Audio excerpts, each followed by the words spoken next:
Pernah tahu nggak kalian, kenapa orang rajin banyak yang tetap miskin?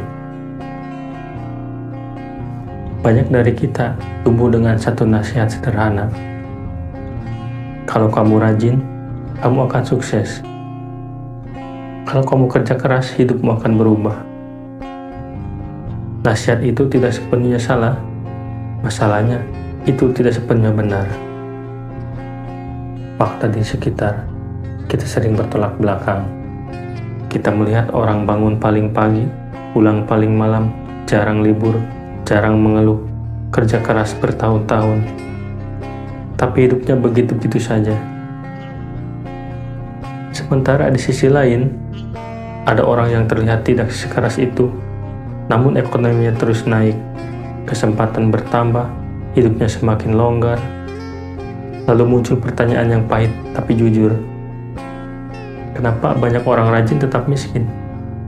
Jawabannya bukan karena mereka malas, bukan karena mereka bodoh, dan bukan karena mereka kurang berdoa. Jawabannya lebih dalam dari itu. Pertama, karena rajin saja tidak sama dengan bernilai tinggi. Tidak semua kerja keras memiliki nilai yang sama.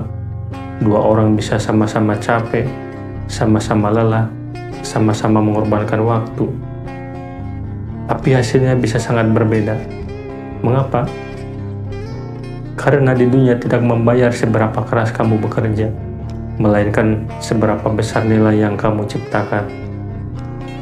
Seseorang bisa bekerja 12 jam sehari, tetapi pekerjaannya mudah digantikan. Tidak membutuhkan keahlian khusus, tidak memberi dampak besar. Sementara orang lain bekerja lebih singkat, tapi keahliannya langka. Masalah yang ia selesaikan penting, dampaknya luas. Bukan soal rajin atau tidak rajin, tapi soal nilai.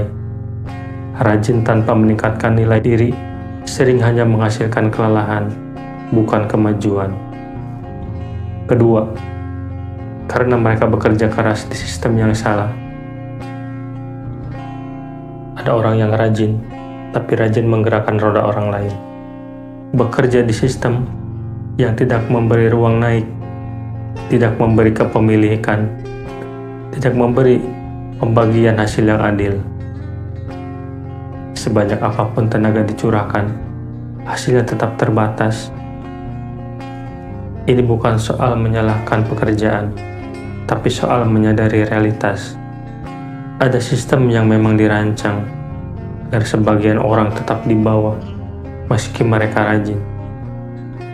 Kalau tangga yang kita panjat bersandar di dinding yang salah, setinggi apapun kita naik, kita tetap tidak sampai ke tujuan.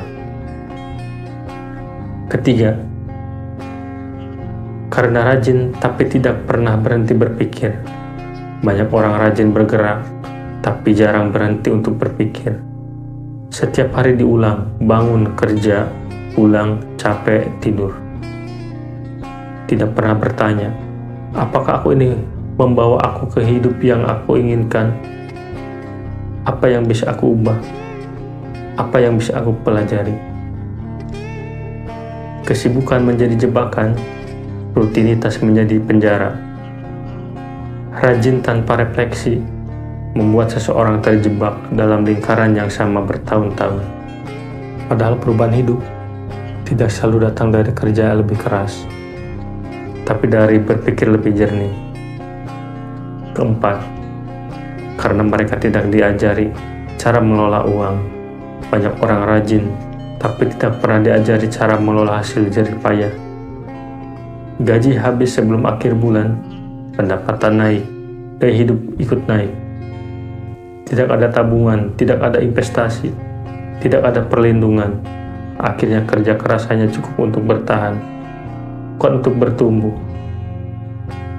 Kemiskinan bukan hanya soal kecilnya penghasilan, tapi juga soal bagaimana uang diperlakukan. Tanpa literasi keuangan, orang rajin bisa bekerja seumur hidup tanpa pernah benar-benar merasa aman. Kelima, karena mereka bertahan di zona nyaman yang menyakitkan. Ada zona nyaman yang tidak nyaman. capek, stres, tapi terasa aman. Karena sudah terbiasa. Takut mencoba hal baru. Takut gagal. Takut terlihat bodoh saat belajar dari nol. Akhirnya memilih bertahan, meski tahu hidupnya tidak kemana-mana. Rajin tapi takut berubah. Rajin tapi menunda belajar. Rajin tapi menolak risiko. Padahal kemajuan hampir selalu menuntut ketidaknyamanan sementara. Lalu apa artinya ini? Apakah rajin itu percuma? Tidak. Rajin tetap penting. Disiplin tetap penting. Kerja keras tetap fondasi. Tapi rajin harus ditempatkan di arah yang benar. Rajin belajar, bukan hanya rajin bekerja. Rajin meningkatkan nilai diri, rajin berpikir strategis. Rajin membangun aset, bukan hanya pengeluaran. Rajin memilih lingkungan yang mendorong naik, bukan menahan. Kerja keras tanpa arah ibarat berlari kencang. Di atas treadmill, keringat keluar, tenaga habis, tapi tidak pernah benar-benar maju. Jika kamu orang yang rajin tapi hidupmu masih berat, itu bukan berarti kamu gagal, dan bukan berarti kamu kurang usaha. Mungkin kamu hanya perlu berhenti sejenak, melihat ulang arah, dan bertanya dengan jujur, apakah kerajinanku membawaku naik, atau hanya membuat bertahan? Ingat ini baik-baik, kamu tidak diciptakan hanya untuk bertahan hidup, kamu diciptakan untuk bertumbuh. Dan ketika kerja keras bertemu arah yang benar, ilmu yang tepat, dan keberanian yang berubah, hasilnya bukan lagi sekedar lelah, tapi kemerdekaan hidup.